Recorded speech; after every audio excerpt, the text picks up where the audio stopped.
conférence de la Japan Expo où on va parler justement de Twitch parce qu'on est aussi en live, donc coucou Twitch, je sais pas trop où est la caméra mais bonjour à toi, et on va parler surtout, ce qui nous intéresse là maintenant pendant 45 minutes, c'est de savoir qu'est-ce qui se passe en dehors du jeu vidéo, et on va en discuter avec plusieurs personnes, plusieurs potes, plusieurs créateurs de contenu qui justement sont pas spécialisés dans le jeu vidéo mais dans plein d'autres trucs.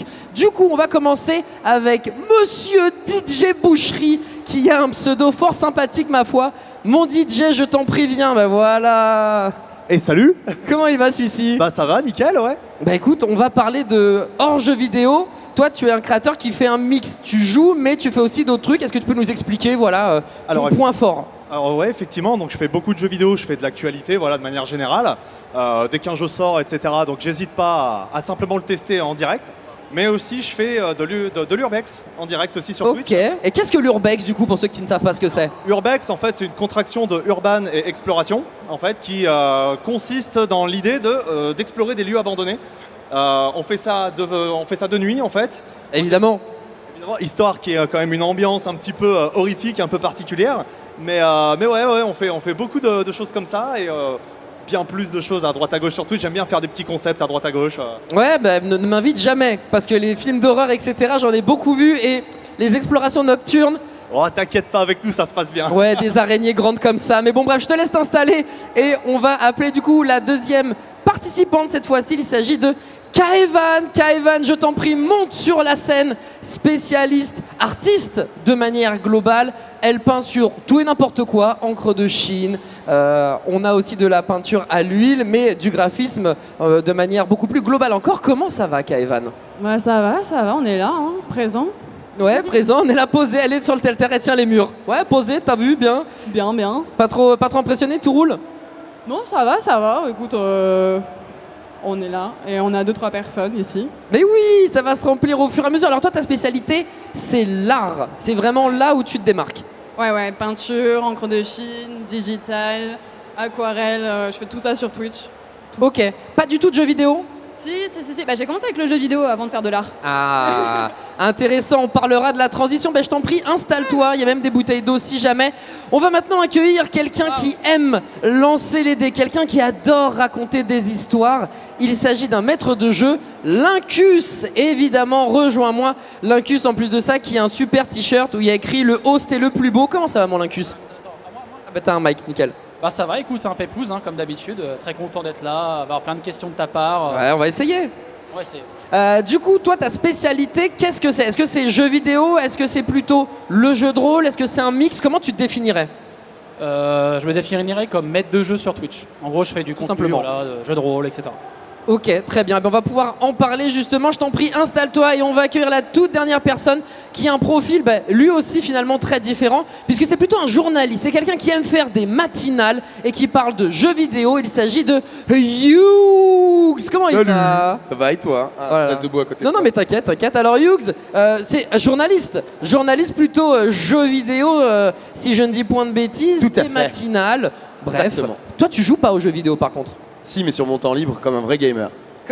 Comme un vrai gamer. Il y a déjà des choses qui sont en train de se créer ici. Alors voilà, comme on vous le disait, on va parler de ce qui se passe dans l'univers de Twitch, mais hors gaming. Chaque personnalité s'est présente à son point fort, à ce qui le démarque très très fortement des autres. Tu peux te mettre où tu veux, Hughes. Tu peux te Non, mettre mais ici, j'ai tu vu peux qu'il y mettre avait mon nom là-bas. là, Après, c'est vrai qu'il y a écrit ton nom ici. Et je me doute qu'à la régie, ça doit criser. C'est peut-être un peu mieux, effectivement. Alors, il faut savoir que Twitch, à la base, c'est une plateforme où vous regardez du direct, des gens jouer à des jeux vidéo, à la toute base, ou de l'e-sport même. C'est là on a vu beaucoup d'e-sport, que ce soit du Counter-Strike, du League of Legends, etc. Et puis, on a vécu une sorte de tournant avec ce qu'on appelle le Just Chatting. C'est une catégorie dans laquelle vous parlez. Et cette catégorie, au fur et à mesure des années, a pris une proportion gigantesque qui fait qu'aujourd'hui, on fait plus de Just Chatting que de jeux vidéo. Est-ce que vous avez vécu cette transition ou est-ce que vous êtes arrivé récemment dans le milieu du Twitch game? Celui qui a un micro peut commencer, ça peut être Kaevan, ça peut être Lincus. En fait, on a un peu tous vécu cette transition parce que maintenant, c'est un peu la norme de... Ah, c'est bon là? Tu peux la coller au niveau du menton. Si tu colles là, t'es bien. Voilà, t'es parfait. Donc ouais, je disais, on l'a un peu tous vécu parce que c'est la norme maintenant de faire des intros un peu de just chatting quand tu vas faire un live. Et au final, c'est un peu la catégorie qui avait un vent par défaut. Il n'y avait pas trop de catégories pour plein de choses. Et donc, quand tu savais pas quoi faire autre que du gaming, bah, tu faisais du just chatting et tu pouvais faire plein de choses. Sauf que maintenant, bah, tu as de l'art, tu as du jeu de rôle, tu as des talk shows. Maintenant, il y a vraiment la catégorie talk show et podcast qu'il n'y avait pas avant. Donc, on a un peu tous vécu la transition de manière logique et forcée, mais voilà. Ouais. Toi, c'est pareil qu'Evan, tu as vécu la transition. Toi, tu es déjà venu en mode, bah, tu sais quoi, je vais imposer mon style direct parce que ça fait, je sais pas, 1 an, 2 ans, 3 ans que tu streams. Moi, j'ai commencé en 2018 et c'était... Ouais, ça fait... Oh là là, ça monte. 2018 et c'était essentiellement que du jeu vidéo. Parce qu'il me semble qu'à l'époque, on n'avait pas spécialement le droit de faire autre chose que du jeu vidéo, donc l'art était interdit. Et en fait, petit à petit, il y a eu, c'était un peu plus lâche. Et j'ai commencé à faire de l'art parce que c'était mon métier et c'était mes études. Et en fait, juste ça a pris hyper vite. Ouais. Et c'était bien avant le confinement. Et 1 an après, le confinement a eu lieu. Et il y a eu la catégorie art qui s'est créée à ce moment-là d'ailleurs. Ok. Parce qu'elle n'existait pas avant, la catégorie art. Okay. Justement, c'est intéressant ce que tu dis. Tu parles de confinement. Je pense que ça a tous changé nos vies. On a tous vécu la chose comme on a pu, finalement, enfermé chez soi. Il y a certaines personnes qui ont décidé de déménager de chez eux, de prendre un appartement avec un jardin ou une maison, partir à des kilomètres et des kilomètres, de carrément avoir des reconversions professionnelles. Eh ben, sur le Twitch Game, finalement, Hughes, est-ce que ça n'a pas été un déclic pour toi, le confinement ? Ah, moi, ça change tout parce que je rentre chez moi dans le sud, donc je me barre de Paris et je retourne à la maison. Impossible de retrouver du taf en tant que journaliste en plein confinement, donc du coup, je lance Twitch. Et à la fin du confinement, je vis de Twitch, donc du coup, oui, moi, non, mais la belle histoire, en fait. C'est ça. Mais comme le disait Kaevan, au début, moi, le just chatting, j'ai toujours fait que ça, parce qu'au moment où j'arrive, c'est déjà autorisé, c'est déjà bien implémenté. Mais si tu prends Twitch, que je consomme depuis beaucoup plus longtemps, tu remontes 6-7 ans en arrière, le just chatting était interdit. C'est-à-dire que si tu parlais trop longtemps avant de lancer ton jeu vidéo, tu te faisais ban. Alors que maintenant, c'est devenu une norme, et comme tu dis, c'est la catégorie la plus représentée sur Twitch, quoi. Ouais, effectivement, c'est fou à quel point de voir comment ça a évolué. Toi, du coup, DJ Boucherie, jeux vidéo, mais l'exploration urbaine, genre, comment tu t'es dit ? Parce que autant le côté artistique, tu mets ta caméra, tu peins, c'est fixe, c'est chez toi ou dans ton atelier ou quoi que ce soit, c'est ok. Pareil, Hughes, il fait des matinales, un jeu de rôle pour l'Incus, mais toi, tu as décidé de faire ça à l'extérieur. Genre, C'est ça, ouais. Comment tu t'es dit, je vais faire ça et je vais le produire sur Twitch, en fait ? En fait, à la base, j'étais déjà gros consommateur de vidéos d'Urbex sur YouTube. Et je me suis quand même posé la question de est-ce que c'est jouable d'essayer de faire ça en direct ? Ça implique beaucoup de choses. Beaucoup de travail de recherche en amont, par exemple, parce que trouver un lieu abandonné, c'est déjà un certain travail. Savoir si le lieu il est exploitable, parce que si j'ai pas de réseau, concrètement, je ne peux pas le faire mon stream. Donc j'utilise un système qu'on appelle un backpack, qui est un sac à dos en fait, qui est complètement équipé avec un système, on va dire informatique pour faire simple. Et je récupère plusieurs réseaux 4G, donc SFR, Bouygues et Orange par exemple. Et tout ça, ça me fait un signal final qui, lui, on va dire, est ma connexion Internet stable. Et en fait, ça me permet donc d'explorer à droite à gauche. On sort les lampes frontales et on y va, quoi. Et on peut retrouver du coup tout ça sur tes réseaux, mais c'est vrai que j'ai juste vu une miniature avec une araignée, je me suis dit on va peut-être pas regarder cette vidéo-là précisément. Alors c'est sûr que quand on fait de l'urbex, faut pas avoir peur des insectes et des animaux parce que on rentre chez eux quelque part aussi. Donc c'est joliment dit. C'est vrai pour le coup. Donc c'est sûr qu'il faut pas avoir peur. Hein. C'est vrai que quand on se retrouve dans une pièce déjà qui est plongée dans la pénombre, à la lampe frontale et autour de nous on a des dizaines d'araignées, mais elles font la paume de ma main. Faut pas avoir peur quoi. Après bon, elles ont plus peur de nous que nous d'elles, mais voilà, c'est une expérience et voilà, pour faire simple, ce qui a fait que j'ai fait la transition spectateur à acteur de ça, c'est le fait de vivre l'expérience une première fois. Le voir, c'était déjà fascinant. Se retrouver au milieu d'un lieu abandonné, dans la pénombre et autres, c'est une ambiance qui est vraiment unique. Il y a un côté horrifique, mais c'est fascinant, vraiment. J'insiste là-dessus. Ah bah, tu peux insister, je te fais confiance. Il n'y a pas besoin d'insister avec moi, t'inquiète. Je te fais confiance 200%, DJ Boucherie. L'Incus, toi, tu es maître du jeu. Comment on fait pour partager alors que on n'a pas forcément l'opportunité de parler avec le chat? Parce que c'est ça aussi une des grandes forces de Twitch, c'est de pouvoir partager avec les viewers. Si on fait un live et qu'il n'y a pas forcément d'échange, peut-être pas forcément intéressant. Quand tu es maître du jeu, on te voit la plupart du temps dans des studios. En tant que maître du jeu, tu es forcément focus sur ce qui se passe avec cette fameuse phrase « Vous rentrez dans une auberge, qu'est-ce que vous faites ?» Donc, comment tu arrives à kiffer l'instant, sachant que tu peux pas forcément communiquer avec le chat? Alors, En vrai, le chat est super important sur les parties qu'on fait, notamment sur Table Quest. Parce que moi, j'aime bien intégrer les viewers dans les choix du scénario. Donc en gros, on vote via le chat. Et il y a plusieurs options. Et selon l'option qui a été décidée par le chat, en gros, il y a une branche du scénario qui se crée. Donc au final, il y a quand même une interaction avec le chat, mais qui n'est pas directe. Où on n'est pas en train de lire vraiment ce qui se passe sur le chat, mais on sait quand même ce qui se passe via leur choix, en fait. Donc c'est super important, je trouve, pour moi. Parce que sinon, on ferait du contenu YouTube et on ferait du contenu froid. Ouais. Et le fait qu'on le fasse sur Twitch, pour moi, c'est essentiel qu'il y ait les votes viewers. En vrai. Mais c'est ça la question, genre, comment ça se fait que... Parce que toi, quand tu live jeux vidéo ou quand tu fais peins tes figurines, parce que vous pouvez aussi sur Twitch peindre des figurines, liver, avoir du monde qui kiffe, partager les astuces, etc. Genre, est-ce que tu te sens pas frustré finalement de pas vraiment pouvoir interagir avec eux quand tu joues avec Alpha, le joueur du grenier, 26, Trauma, toute la clique de Table Quest? Bah, c'est super parce que les décors sont géniaux, l'histoire tu dois t'éclater parce que c'est toi qui l'écris, mais t'es vraiment qu'avec eux en fait. Même si le chat influe sur certaines branches, t'es quand même juste avec ton groupe de potes, quoi. Ouais, en fait, le chat, on l'a un peu avant et après. Moi, j'aime bien aussi créer des choses avec le chat en amont. Genre, par exemple, des items, des objets divers, des PNJ aussi. Et c'est les créations du chat qui arrivent dans la partie. Donc, en fait, il y a toujours un peu une liaison, tu vois, avec les viewers. Donc, ça, c'est cool. Mais c'est vrai que pendant la partie, c'est à la fois intimiste et en même temps assez ouvert avec le chat. Mais on peut pas les lire comme on ferait sur du chatting classique, quoi. Ouais. Effectivement. Contrairement au live de Hughes, qui lui décortique toutes les actualités, jeux vidéo, mais pas que. Toi, tu parles finalement sans arrêt avec ton chat. T'arrêtes pas de communiquer avec eux, etc. Mais pourquoi tu joues pas? C'est ce que t'as dit dès le début. T'as dit non, moi je joue hors live, je suis un vrai gamer avec un arrobase et un Z et un 3 à la place du, bref, tout ce que vous voulez. Mais pourquoi les gens peut-être aimeraient te voir jouer à des jeux vidéo, aimeraient découvrir ton univers justement? Parce que c'est un métier très différent en fait. C'est-à-dire qu'il y a beaucoup de gens qui disent oh, le streamer qui joue aux jeux vidéo, tout ce qu'il a à faire c'est arriver, lancer son jeu et jouer aux jeux vidéo. Alors que c'est avant tout quelqu'un qui distrait les gens en jouant.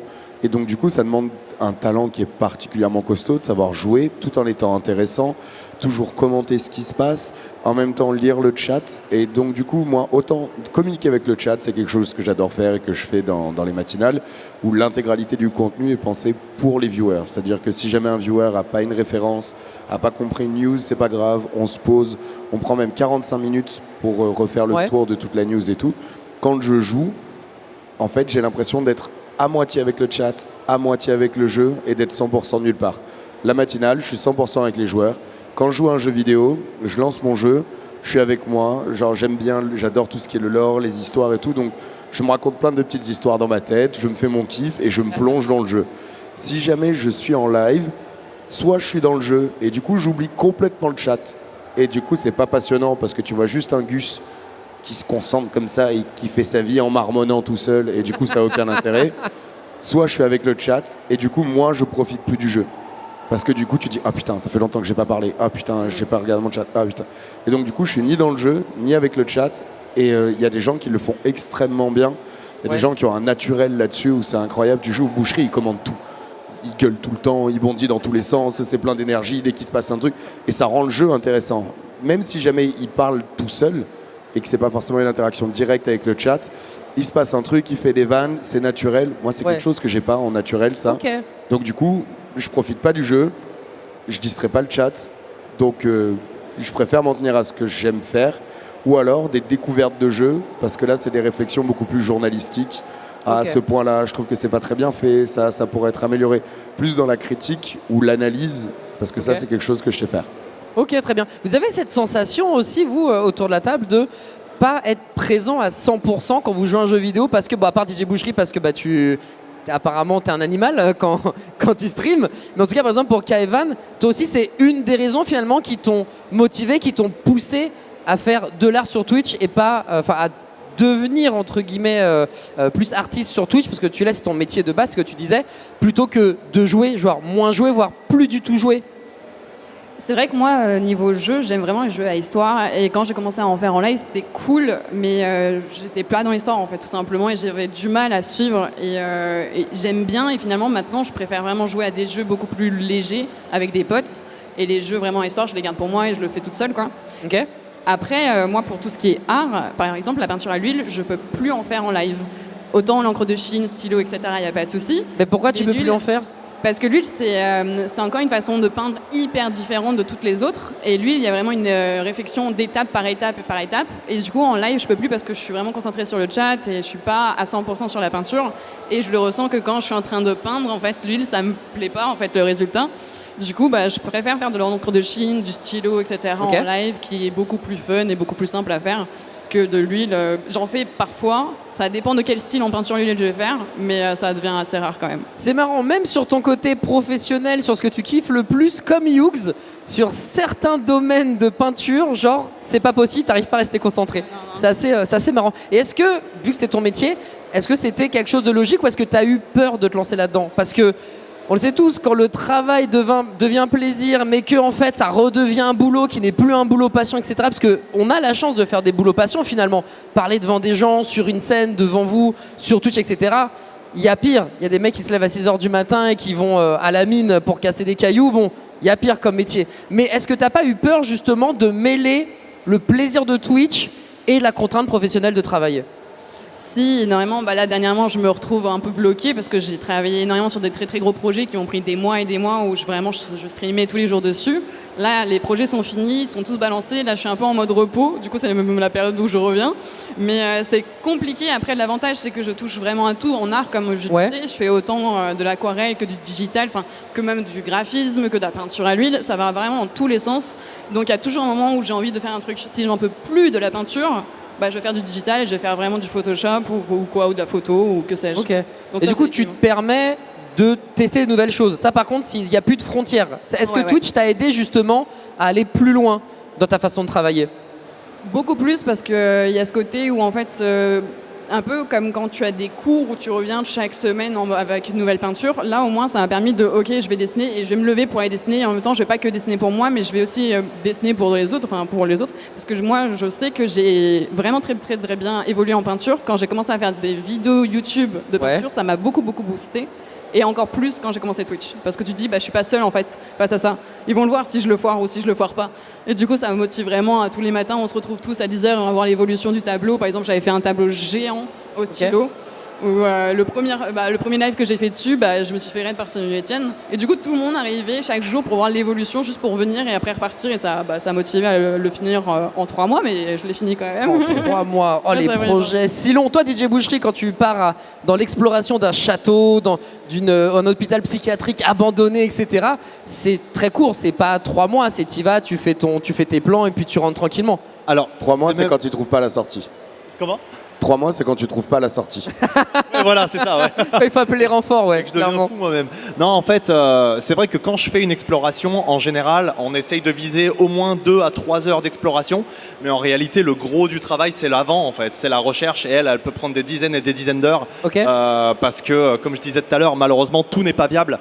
Il y a des endroits qui sont beaux sur le papier, mais une fois là-bas, c'est soit extrêmement dangereux, donc il faut faire attention à notre sécurité. T'as déjà eu des endroits, genre, tu t'es dit, oh là, si je reste là plus de 5 minutes, il va se passer des choses? Alors, plutôt sur l'état général du bâtiment, on va monter un escalier et on va voir que le plancher, il est sûrement plus vieux que mes grands-parents, donc à partir de là, je préfère pas mettre les pieds dessus. Je comprends. Parce que c'est un coup à me retrouver à l'étage d'en dessous, de manière totalement involontaire. Et puis avec sûrement une blessure ou deux, donc on va éviter ça. C'est vrai que la sécurité fait partie des choses hyper importantes quand on fait ça. Mais effectivement, c'est pas 3 mois pour explorer le lieu, ce serait triste quand même. Mais voilà, non, c'est vrai que l'urbex, c'est un style de live assez particulier, je pense. Clairement. Je pense qu'on n'est pas beaucoup à le faire actuellement. Je peux comprendre aussi, c'est que beaucoup de gens aiment bien l'urbex. J'en parlais hier justement, on en discutait. Beaucoup de gens ont l'air d'être intéressés par l'urbex, mais à côté de ça, personne n'ose vraiment le faire. Ce que je peux comprendre, parce qu'il faut connaître aussi au niveau des lois, etc. C'est important de savoir dans quoi on s'embarque quand on fait ça. Puis il y a des araignées. Et il faut savoir qu'il y a des araignées. Pour peu qu'il y ait des serpents aussi. Ça fait partie d'une des choses que j'ai évité, on va dire, assez vivement. J'ai exploré une ferme abandonnée il n'y a pas très longtemps, quand j'étais sur Nantes, entre les deux Hellfest. Et effectivement, plusieurs fois dans les Hautes-Herbes, j'ai entendu des mouvements. Et c'était pas un Pokémon, quoi. Comment ? C'était pas un Pokémon. C'était pas ou alors c'était un Pokémon venin, mais je sais pas. Mais voilà, j'ai pas osé mettre les pieds, on va dire, à ces endroits-là, parce que prendre une morsure de vipère ou quoi, c'est peut-être pas le but premier, quoi. Ouais, mais du coup, Hughes, Si je peux rebondir sur ce qu'a dit Evan tout à l'heure, que je trouve super intéressant, où elle dit, moi, en art, le fait d'avoir le public et tout, ça m'a poussé parce que si je me loupe, tout le monde le voit. Et j'aime bien ce truc de sans filet de sécurité parce que c'est un truc que j'ai ressenti vraiment beaucoup aussi. Et je pense que l'incus, c'est pareil quand tu masterises devant des gens ou avec tes potes, c'est pas la même du tout. Et il y a ce côté qui te pousse à faire mieux parce que c'est du direct et les gens, ils te regardent. C'est-à-dire que j'ai fait de la radio, de la télé ou de la presse écrite et tu fais une bourde dans un papier, dans une chronique ou quoi, ça passe. Là, tu as littéralement 1000 personnes qui ont Google à côté, qui vérifient tout ce que tu dis et qui vont te dire genre, je suis désolé, mais la sortie de ce jeu, c'est 96, pas 97, frérot. Tu dis de la merde. Et donc, du coup, ça pardonne pas. Et moi, en tant que journaliste, ça me force à vérifier 2 fois plus, à travailler beaucoup plus mes textes, à être sûr de tout ce que je dis. Et surtout, ça m'a appris à dire je sais pas. Parce qu'avant, on t'apprend pas à dire à l'école en mode je sais pas. Parce que tu dois avoir l'air, tu es censé être valeur d'autorité, figure d'autorité. Là, maintenant, ça m'a appris à dire genre, ah écoute, j'en ai aucune idée, mais viens, on cherche ensemble, on trouve et tout. Donc du coup, moi, ça m'a beaucoup appris sur mon métier d'avoir le direct et le chat comme ça. Et l'inclus, je pense que toi, en MJ aussi, pareil, ça doit tout changer, quoi. Ça vous a permis d'être meilleur, ça vous a rendu meilleur, en fait. Incroyable. L'incus. Ouais, meilleur, je sais pas, mais...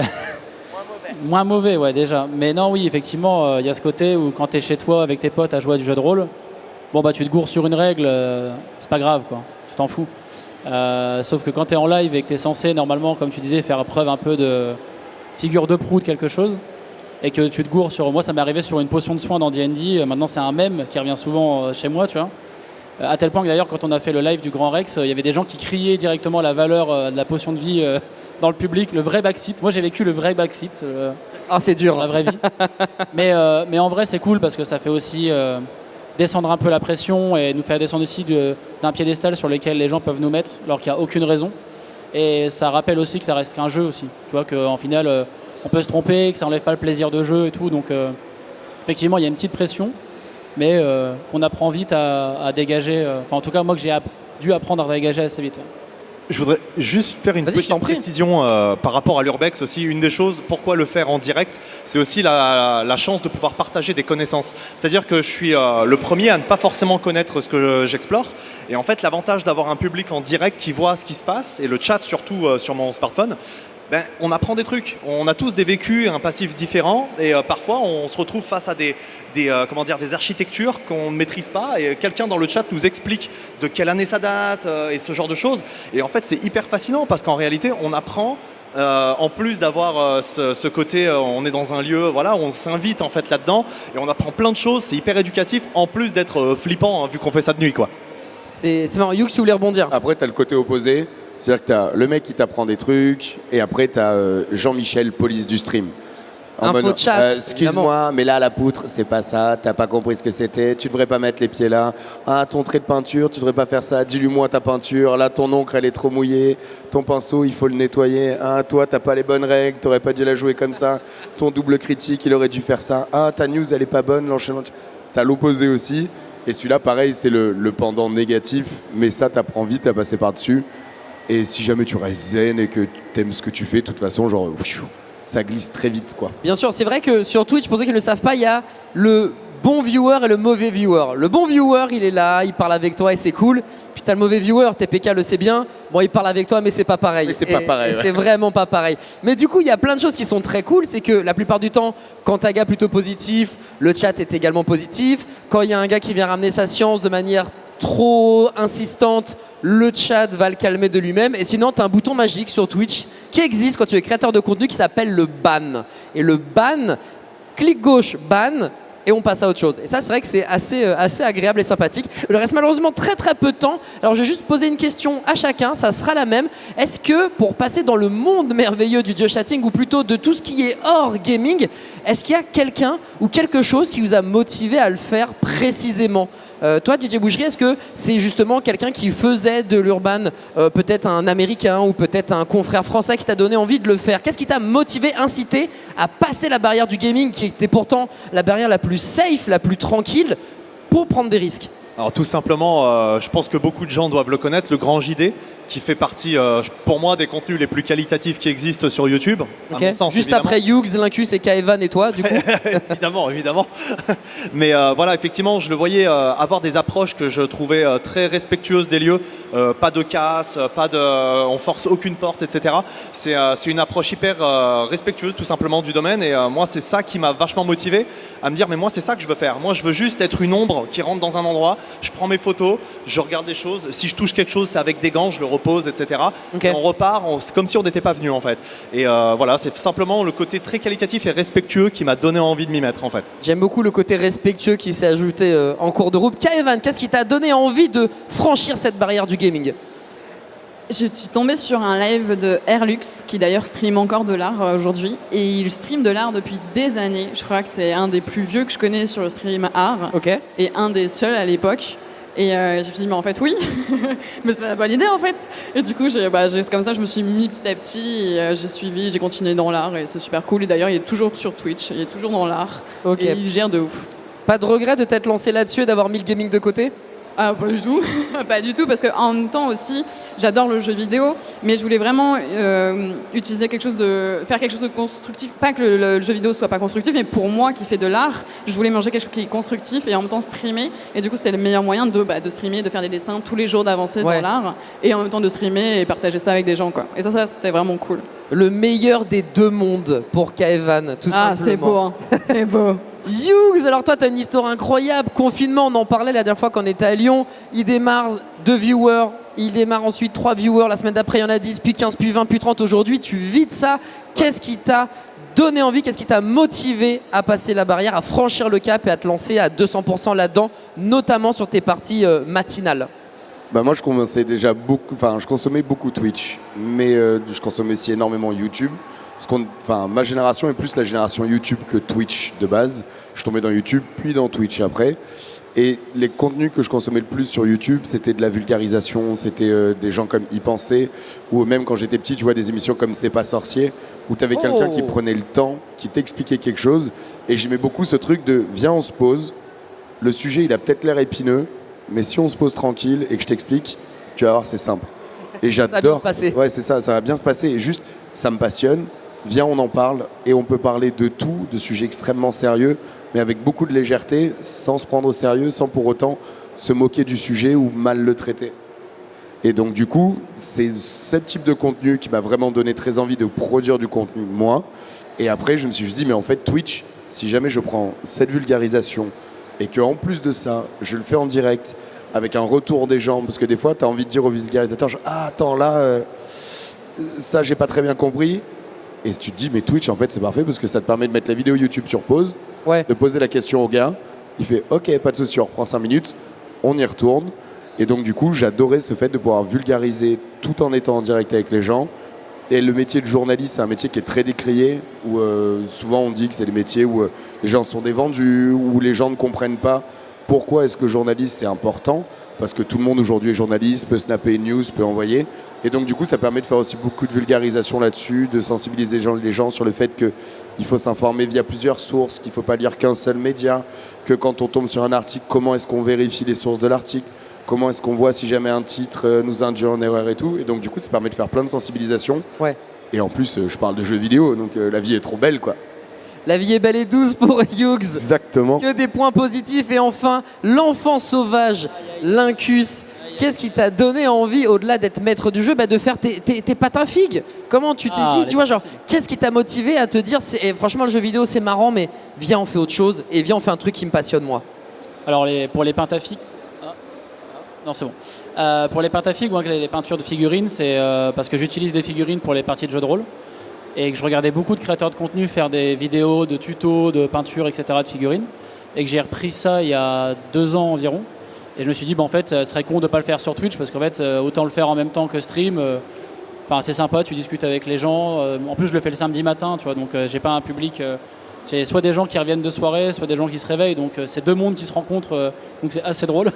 Il y a des conversations un peu lunaires parfois de gens qui ont l'air encore sous alcool, mais sinon ça se passe plutôt bien.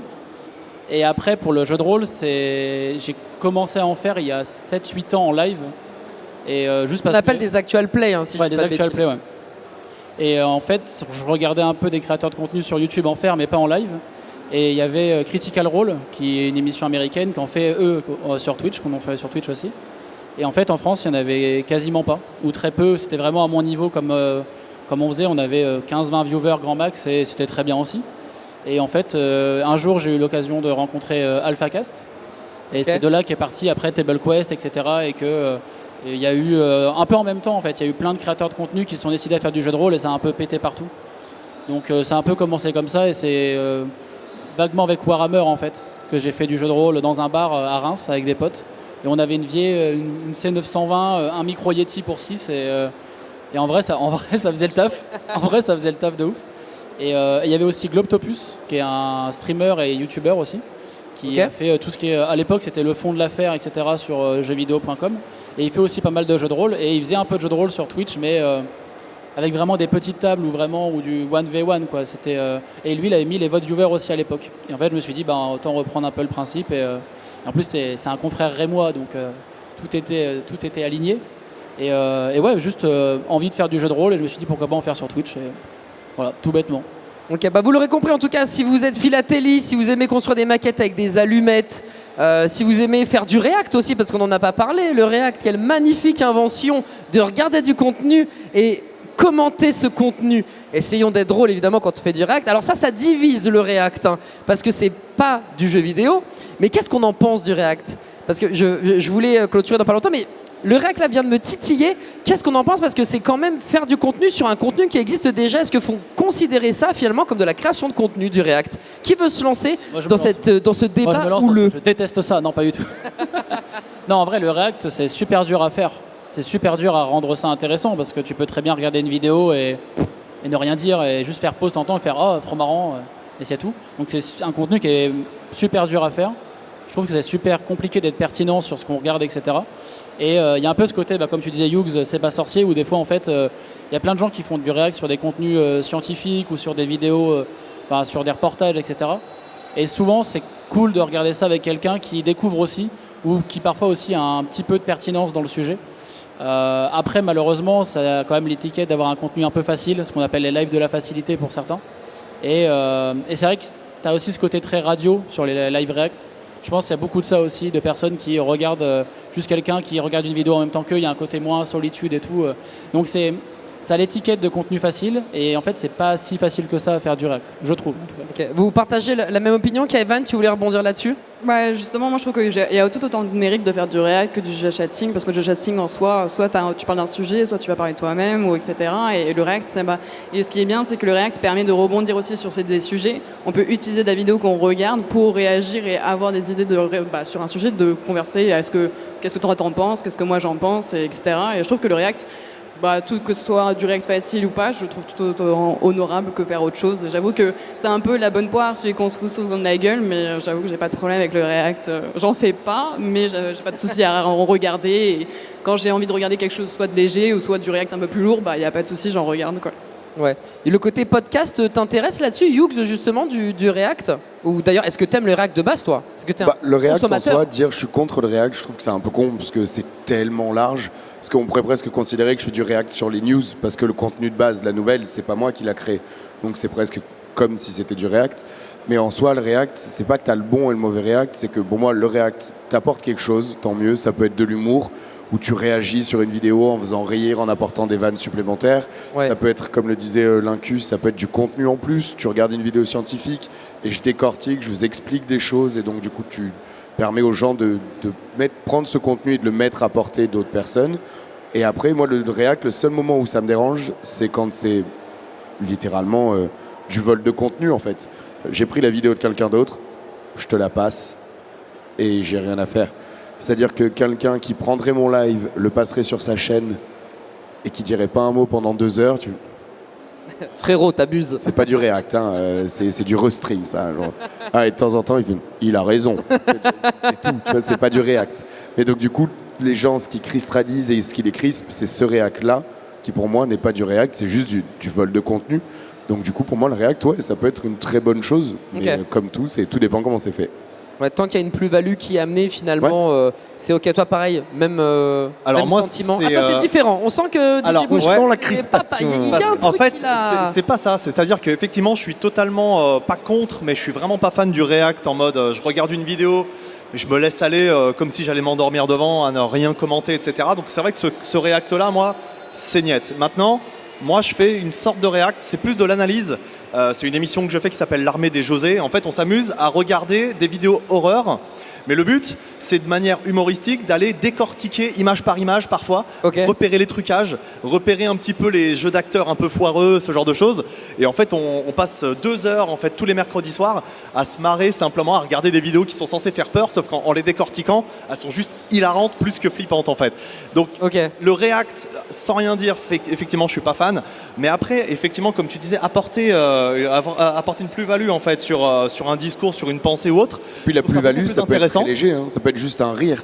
C'est-à-dire que tu as des gens qui ont des rires tellement communicatifs ou qui sont tellement expressifs qu'ils n'ont pas besoin de faire des longues phrases ou d'expliquer des trucs de ouf, mais juste quelqu'un qui regarde une vidéo et qui a des rires incroyables et donc du coup toi aussi ça te fait rire, ça te fait sourire, c'est un plus déjà en soi. Mais plus-value cheatée quoi, genre juste tu rigoles et tu fais du contenu et ça marche. Incroyable. En fait il y a de ça, mais c'est pour ça que moi j'aime bien faire ce côté analyse où en fait avec le chat on décortique la chose en détail, on prend le temps de le faire et je trouve que dans cette approche-là, je pense que c'est plus intéressant et pour les spectateurs et même pour moi à faire en fait simplement parce que je passe un bon moment avant de me dire je vais regarder une vidéo en fait. Ouais, je vois ce que tu veux dire effectivement. Après il y a certains maîtres en la matière en réac qui sont quand même hilarants quand on les regarde évidemment. Alors je vais prendre une micro-parenthèse et c'est très, très sérieux ce qui va se passer parce que je vais m'asseoir pour vraiment marquer une belle emphase. C'est que comme vous finalement j'ai commencé, enfin comme vous, on va dire comme la plupart des créateurs de contenu sur Twitch, j'ai commencé en jouant à des jeux vidéo, à Overwatch, et finalement, ça fait que très peu de temps, ça doit faire 1 an même pas, que j'ai décidé de parler avant les lives. Attends, regarde, on le fait bien. Finalement. Mon cher Adibou, vous avez commencé à jouer aux jeux vidéo à l'époque, et puis vous avez discuté de passer de l'autre côté en fait, et décider de, plutôt que de jouer, vous alliez commenter, ce qui est un métier complètement différent, et en soi, un contenu alternatif sur Twitch. Comment est-ce que ça vous est arrivé ? Écoute, ça m'est arrivé comme une envie de pisser, mon cher Hughes, comme ça. 3 fois par jour. Je me suis dit, mais c'est pas qu'on se fait chier en jouant à des jeux vidéo, mais c'est vrai que, et c'est ce que tu disais, en jouant, t'es concentré, du coup, t'es pas forcément avec ton chat.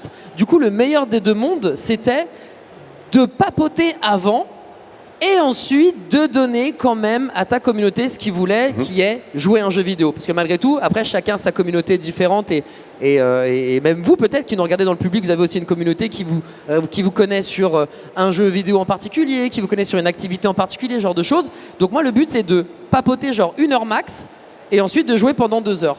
Et en fait au fur et à mesure du temps je me suis rendu compte que je parle de plus en plus et maintenant il m'arrive... Je lance plus le jeu vidéo. Ça m'est arrivé une fois de parler 3 heures et de pas lancer le jeu. Et pourtant, j'ai perdu personne, presque étonnamment. Donc c'est vrai que ce plaisir-là, il est très très fort. Mais ce que je voulais vous poser comme question, Hughes, DJ Bushri, Kaevan et Lincus avant de quitter, parce que sinon on va se faire jeter, là ça va être le moment de se... Nabil va arriver, va nous kick. C'est quoi la suite ?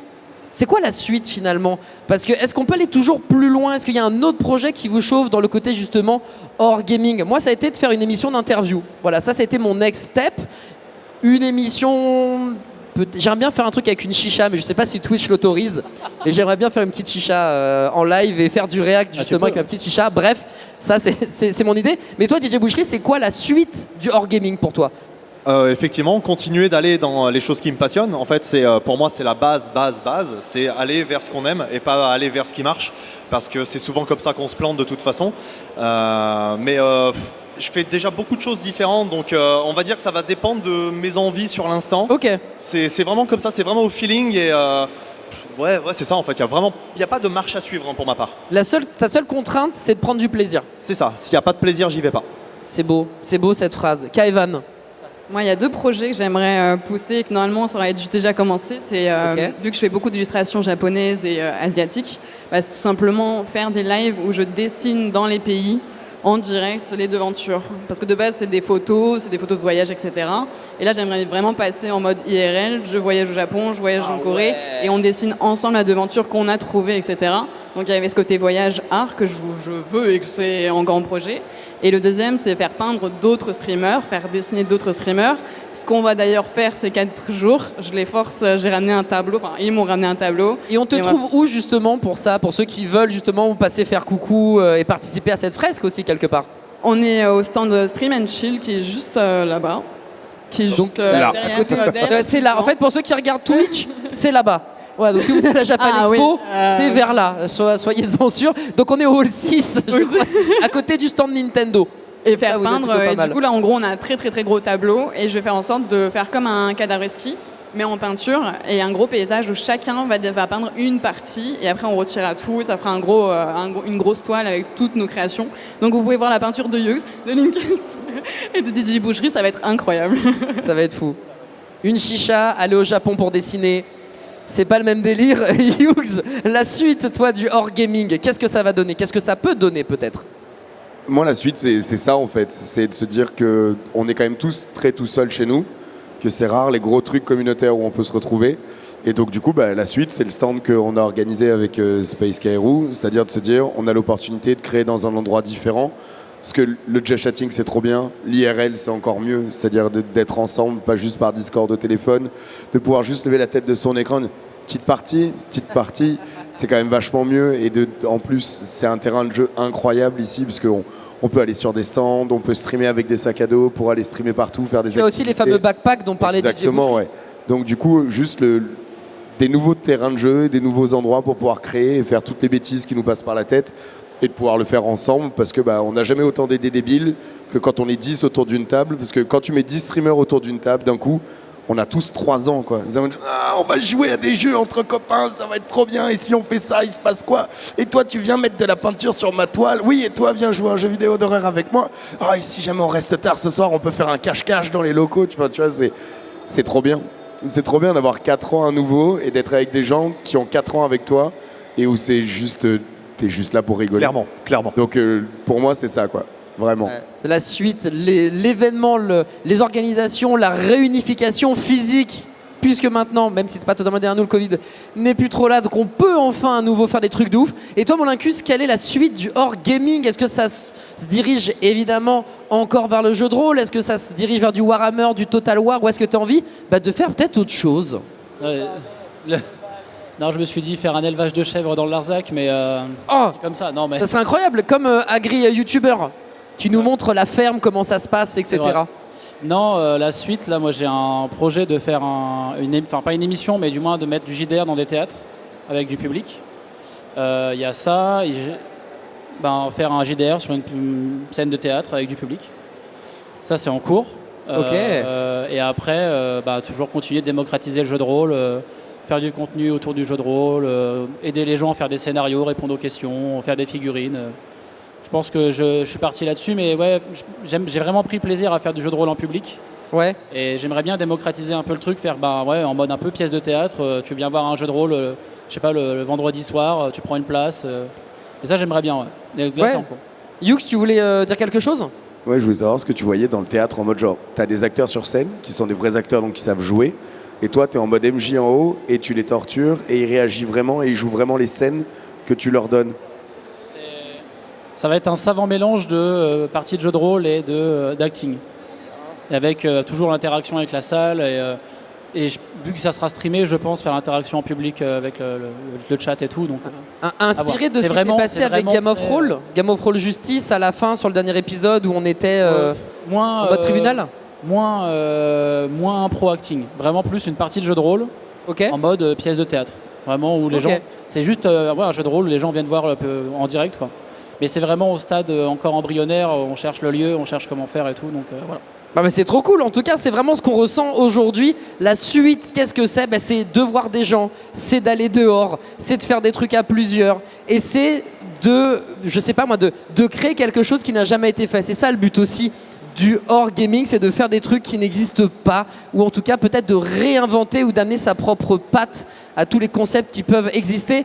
Le chat, je vous demanderai de mettre un maximum de cœur, et ici à la Japan Expo, je vous demanderai d'applaudir évidemment DJ Boucherie, Kaevan, Hughes et Lincus pour cette première conférence de la Japan Expo sur Twitch hors gaming. C'était un plaisir en tout cas d'animer cette con. Voilà, c'est Adibou. Passez une très belle journée et peut-être à tout à l'heure à Japan Expo. Ciao tout le monde. Merci à tous.